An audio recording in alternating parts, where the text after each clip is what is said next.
এবার আসি ভাই বিল্ড কোয়ালিটি নিয়ে। ভাই বিল্ড কোয়ালিটি জঘন্য,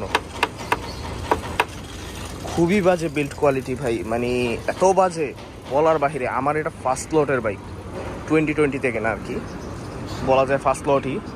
তো ওই সময়ে এর বিল্ড কোয়ালিটি এতটা নিম্নমানের, কিচ্ছু বলার নাই ভাই সুজুকি। সবচেয়ে ইন্টারেস্টিং বিষয় পেইন্ট কোয়ালিটি। পেইন্টের কোয়ালিটি দেখবেন, এই দেখেন, এই হলো সুজুকি জিক্সারের পেইন্ট কোয়ালিটি। প্রথমে রং ফেটেছে, ফাটার পর এটার ভিতর থেকে রং উঠে চলে আসছে। এই হলো পেইন্ট কোয়ালিটির অবস্থা।